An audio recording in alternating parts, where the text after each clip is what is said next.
10 नवंबर 2025 दिल्ली का लाल किला। सोचिए, शाम का वक्त है, मेट्रो स्टेशन के पास वही रोज की भीड़ भाड़, बिल्कुल। और गेट नंबर 1 के पास पार्किंग में खड़ी एक सफेद i20 कार में अचानक एक जोरदार धमाका होता है। जो पहली खबरें आईं, मतलब पहले कुछ मिनटों में, वो ये थी कि शायद गाड़ी का कोई सीएनजी सिलेंडर फट गया है। जो कि आमतौर पर होता है, लोग यही सोचते हैं। बिल्कुल। बाहर से देखने पर ये एक आम कार ब्लास्ट जैसा ही लग भी रहा था। पर जांचकर्ताओं को पहले ही घंटे में एक ऐसी चीज मिली जिसने इस पूरे केस की दिशा ही बदल दी। हाँ। आज हमारे पास जो स्रोत हैं, वो इसी गुत्थी को सुलझाने में हमारी मदद करेंगे कि कैसे एक साधारण सा दिखने वाला धमाका एक बहुत बड़ी और खतरनाक साजिश का सिर्फ एक छोटा सा हिस्सा था। तो शुरुआती पलों में तो सब कुछ कंफ्यूजिंग था, लेकिन मौके पर मौजूद कुछ अनुभवी लोगों को आप कह सकती हैं दाल में कुछ काला नजर आ रहा था। हमारे सूत्रों में एक पूर्व पुलिस अधिकारी सुरेंद्र सांड का जिक्र है। उन्होंने तुरंत कहा कि धमाके की आवाज और जिस तरह से गाड़ी के परखच्चे उड़े थे, वो किसी सीएनजी ब्लास्ट जैसा बिल्कुल नहीं था। और ये शक यकीन में तब बदला जब फोरेंसिक टीम की रिपोर्ट आई। हाँ। और वो रिपोर्ट ही इस कहानी का पहला बड़ा टर्निंग पॉइंट थी। टीम को मलबे से एक नहीं बल्कि 2 अलग-अलग तरह के विस्फोटकों के सैंपल मिले। अच्छा। जैसे ही ये बात सामने आई, ये साफ हो गया कि ये कोई हादसा नहीं बल्कि एक सोचा समझा हमला था। यहीं पर मैं आपको थोड़ा रोकना चाहूंगी। 2 तरह के विस्फोटक। जी। आमतौर पे तो एक ही विस्फोटक का इस्तेमाल होता है, यहाँ 2 अलग-अलग क्यों? क्या एक काफी नहीं था? ये सवाल ही इस साजिश की गहराई बताता है। ये हमलावरों की तैयारी और मतलब उनकी टेक्निकल समझ को दिखाता है। कैसे? इसे ऐसे समझिए, हो सकता है कि एक विस्फोटक जो ज्यादा शक्तिशाली हो, उसका इस्तेमाल कार की बॉडी को तोड़ने के लिए किया गया हो, मतलब उसे ब्रीच करने के लिए। ठीक है। और दूसरा विस्फोटक शायद छर्रे या कीले फैलाने के लिए डिजाइन किया गया हो, ताकि आसपास के लोगों को ज्यादा से ज्यादा नुकसान पहुंचे। ओह। ये दिखाता है कि उनका मकसद सिर्फ धमाका करना नहीं था, बल्कि कम से कम चीजों से ज्यादा तबाही मचाना था। मतलब ये कोई अनाड़ी काम नहीं था, इसके पीछे पूरा दिमाग लगाया गया था। तो जांचकर्ताओं के हाथ में ये सबूत तो था कि एक हमला है। बिल्कुल। लेकिन अगला और सबसे बड़ा सवाल था, ये हमला किया किसने? और जो जवाब मिला वो शायद किसी के भी अंदाजे से कहीं ज्यादा चौंकाने वाला था। यहीं से इस केस में डॉक्टर मॉड्यूल की एंट्री होती है। Doctor module? हाँ, जब जांच एजेंसियों ने संदिग्धों की तलाश शुरू की, तो जो नाम सामने आए वो किसी क्रिमिनल गैंग के नहीं थे। मुख्य संदिग्ध के तौर पर जिसका नाम आया वो था डॉक्टर उमर मोहम्मद। और इसका कनेक्शन कश्मीर के पुलवामा से भी बताया जा रहा है ना? जी बिल्कुल। जब मैंने इस केस के बारे में पढ़ा तो जिस बात ने मुझे सबसे ज्यादा परेशान किया वो यही थी, इन संदिग्धों की प्रोफाइल। सही बात है। ये कोई आम अपराधी नहीं थे, ये पढ़े लिखे सम्मानित पेशों से जुड़े लोग थे। डॉक्टर उमर के साथ साथ डॉक्टर मुजम्मिल, डॉक्टर शाहीन और उसका भाई परवेज सईद। और ये सभी फरीदाबाद के एक जाने माने अल फला मेडिकल कॉलेज से जुड़े थे। हाँ, और यहीं से ये सवाल उठना शुरू हो जाता है जो इस पूरी कहानी के आखिर तक हमारा पीछा करेगा। आखिर क्यों? आपने बिल्कुल सही नस पकड़ी है। ये क्यों ही इस मामले का सबसे डरावना पहलू है।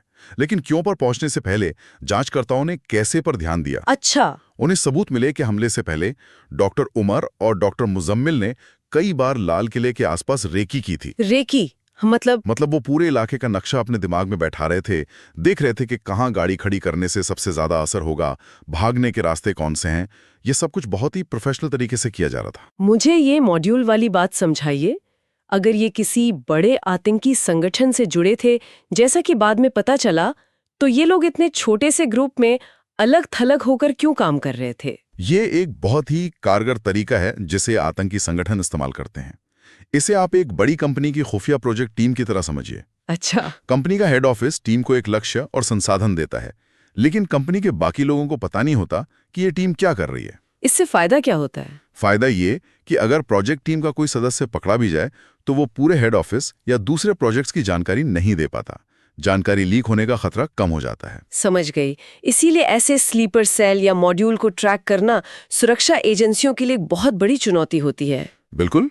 और ये कहानी सिर्फ इन कुछ डॉक्टरों तक ही सीमित नहीं थी। जैसे जैसे जांच आगे बढ़ी, इसके तार सीधे सीधे पाकिस्तान स्थित आतंकी संगठन जैश ए मोहम्मद से जुड़ते नजर आने लगे। और डॉक्टर उमर का पुलवामा लिंक, जिसका जिक्र हमारे स्रोतों में बार बार है, वो इसी कनेक्शन को और मजबूत करता है। तो अगर जैश ए मोहम्मद का हाथ है तो इसका मतलब तो पूरी तरह बदल जाता है। बिल्कुल, ये कोई स्थानीय स्तर पर बना गुस्सा या कट्टरपंथ का मामला नहीं रह जाता। ये एक अंतर्राष्ट्रीय आतंकी संगठन की भारत में अस्थिरता फैलाने की बड़ी योजना का हिस्सा बन जाता है। मतलब इसके पीछे एक बड़ा नेटवर्क, फंडिंग, ट्रेनिंग, ये सब काम कर रहा है। हाँ, हथियारों का पूरा सिस्टम। ये सिर्फ 4-5 लोगों का काम नहीं है, ये एक बड़ी मशीनरी का छोटा सा पुर्जा है। इस मशीनरी की मौजूदगी का एक और सबूत उस i-20 कार से भी मिलता है। सूत्रों के मुताबिक उस कार पर जो नंबर प्लेट थी वो हरियाणा की थी। और उसे खरीदने के लिए फर्जी पहचान पत्र का इस्तेमाल किया गया था। हाँ, और ये लॉजिस्टिक सपोर्ट सिर्फ फर्जी आईडी तक ही सीमित नहीं था। जरा सोचिए, दिल्ली में हमला करने के लिए हरियाणा की नंबर प्लेट वाली गाड़ी का इस्तेमाल करना, फिर फर्जी दस्तावेज तैयार करवाना, विस्फोटक हासिल करना और फिर उन्हें एक कार में फिट करना, ये सब किसी मजबूत लोकल सपोर्ट नेटवर्क के बिना मुमकिन ही नहीं है। सही बात है। ये बताता है कि योजना कितनी सावधानी से बनाई गई थी। ये कोई जल्दबाजी में किया गया हमला नहीं था। इसके पीछे महीनों, शायद सालों की प्लानिंग हो सकती है। मामले की गंभीरता को देखते हुए केस तुरंत दिल्ली पुलिस से लेकर राष्ट्रीय जांच एजेंसी यानी NIA को सौंप दिया गया। भारत की सबसे बड़ी आतंकवाद रोधी एजेंसी। बिल्कुल।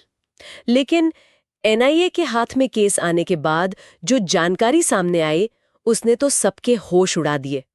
पता चला कि लाल किले का धमाका तो बस एक ट्रेलर था। असली पिक्चर तो अभी बाकी थी। वो सिर्फ सिस्टम को परख रहे थे। हाँ, देख रहे थे कि सुरक्षा एजेंसियां एक छोटे धमाके पर कैसे प्रतिक्रिया देती हैं, उनकी कमजोरियां क्या हैं। एक तरह से ये एक टेस्ट रन था। बिल्कुल।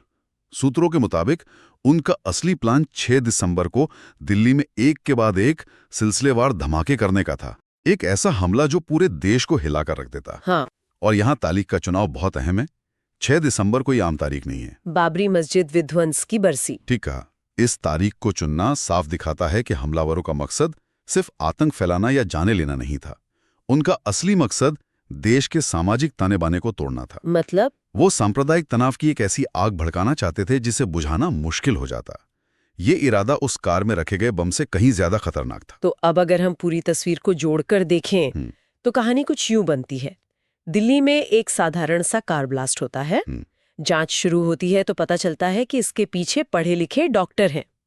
फिर पता चलता है कि ये डॉक्टर एक बड़े अंतर्राष्ट्रीय आतंकी संगठन जैश ए मोहम्मद के इशारे पर काम कर रहे हैं। और अंत में ये खुलासा होता है कि उनका असली मकसद 6 दिसंबर को देश में सांप्रदायिक दंगे भड़काने का था। वाह, एकदम सही। और यहाँ जो सबसे बड़ा और जरूरी निष्कर्ष है वो ये है कि आतंकवाद का खतरा अब वो नहीं रहा जो 20 साल पहले था। मतलब ये सिर्फ सरहद पार से आने वाला खतरा नहीं है। स्रोत हमें बता रहे हैं कि ये खतरा हमारे समाज के भीतर ही पनप सकता है। हमारे बीच रहने वाले पढ़े लिखे और सम्मानित पेशेवरों के जरिए। हाँ, यहाँ सबसे डरावनी बात ये नहीं है कि डॉक्टर आतंकी बन रहे हैं। सबसे डरावनी बात यह है कि वो अपनी विशेषज्ञता का इस्तेमाल विनाश के लिए कर रहे हैं।